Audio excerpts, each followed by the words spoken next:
एक छोटे से गांव के किनारे, जहां नदियां कलकल बहती थीं और पहाड़ों की छाव मन को सुकून देती थीं, वहीं एक साधारण झोपड़ी में गुरु रामदास निवास करते थे। उनका जीवन बहुत सरल था, परंतु उनके विचार इतने गहरे थे कि जो भी उनकी शरण में आता, उसे अपने जीवन की दिशा मिल जाती। उनकी प्रसिद्धि दूर दूर तक फैली हुई थी, परंतु वह स्वयं कभी किसी को बुलाते नहीं थे। यह कहानी विनायक की है, जो अपनी अशांत और उलझी हुई जिंदगी से तंग आकर गुरु रामदास की शरण में आया। विनायक एक बड़े शहर में रहता था। उसके पास एक बड़ी नौकरी थी, पैसा था, एक सुंदर परिवार था और हर वह चीज थी जिसे लोग सपनों का जीवन कहते हैं। लेकिन उसके अंदर एक खालीपन था। रोज सुबह उठकर वह ऑफिस जाता, काम का दबाव झेलता और रात में थका हारा घर लौटता। उसे हमेशा लगता कि वह भाग रहा है, लेकिन उसे यह भी नहीं पता था कि वह कहाँ जा रहा है। उसकी पत्नी ने एक दिन उससे पूछा, तुम्हारे पास सब कुछ है, फिर भी तुम्हारे चेहरे पर खुशी क्यों नहीं होती? विनायक ने जवाब दिया, शायद मैं खुद नहीं जानता कि मुझे क्या चाहिए। एक रात जब विनायक अपने बिस्तर पर लेटा हुआ था, उसे अचानक ऐसा लगा कि उसका दिल बहुत तेज धड़क रहा है। उसकी सांस फूलने लगी और उसे लगा कि वह अब और नहीं जी पाएगा। वह डॉक्टर के पास गया और सभी जांच करवाने के बाद डॉक्टर ने कहा, तुम्हारे शरीर में कोई बीमारी नहीं है, यह सब तुम्हारे मानसिक तनाव की वजह से हो रहा है। तुम्हें अपनी जिंदगी को बदलने की जरूरत है। यह शब्द विनायक के कानों में गूंजते रहे। उसने ठान लिया कि वह अपने जीवन की शांति वापस पाने के लिए कुछ करेगा। विनायक ने कई किताबें पढ़ी, ध्यान सीखा और कई जगहों पर गया, लेकिन उसे कहीं भी राहत नहीं मिली। एक दिन उसके एक दोस्त ने उससे कहा, अगर तुम सच में शांति चाहते हो तो गुरु रामदास से मिलो। वह कोई चमत्कार नहीं करते, पर उनकी बातों में ऐसा जादू है जो जीवन बदल सकता है।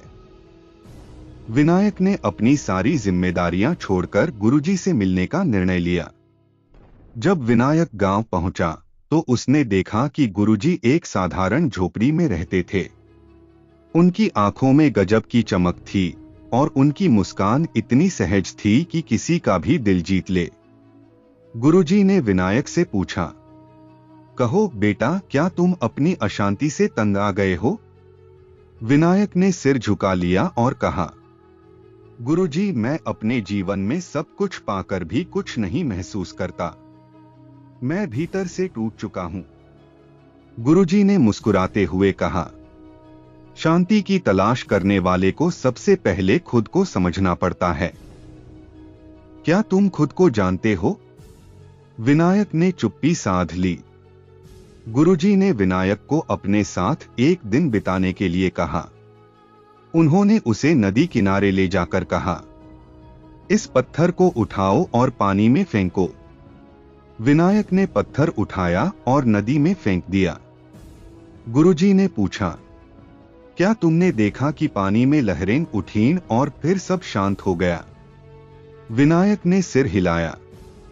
गुरुजी ने समझाया, हमारा मन भी इसी नदी की तरह है। जब हम अपने विचारों और परेशानियों को स्वीकार करते हैं तो वे धीरे धीरे शांत हो जाते हैं, पर जब हम उन्हें रोकने की कोशिश करते हैं तो वे और उग्र हो जाते हैं। गुरुजी ने विनायक को हर सुबह सूरज उगने से पहले उठने और जंगल में टहलने के लिए कहा।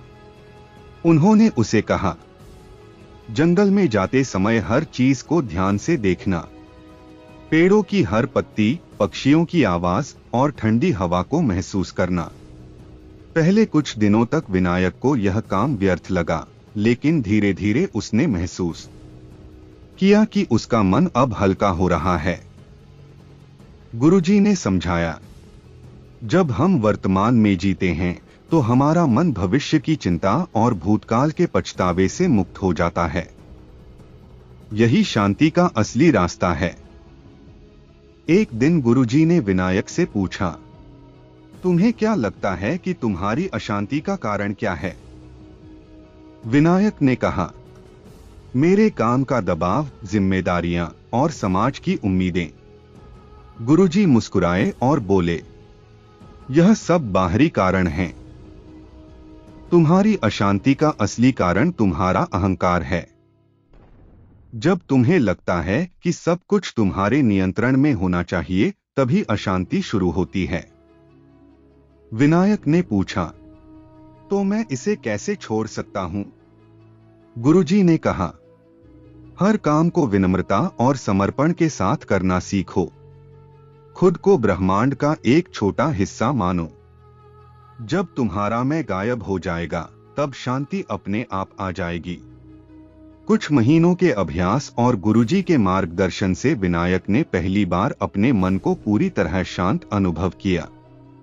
वह अब चीजों को लेकर ज्यादा सोचता नहीं था। उसने सीखा कि जीवन में हर चीज को स्वीकार करना और हर पल को पूरी तरह जीना ही सच्ची शांति है। विनायक अब अपने शहर लौट चुका था, लेकिन अब वह पूरी तरह बदल चुका था। उसने अपनी जिंदगी को सरल और शांतिपूर्ण बना लिया। उसने दूसरों को भी यही सिखाना शुरू किया। गुरुजी के साथ बिताए गए दिन उसके जीवन का सबसे बड़ा मोड़ बन गए। यह कहानी हमें सिखाती है कि शांति पाने के लिए हमें अपनी सोच और दृष्टिकोण को बदलना होगा। शांति बाहर नहीं, हमारे भीतर ही होती है।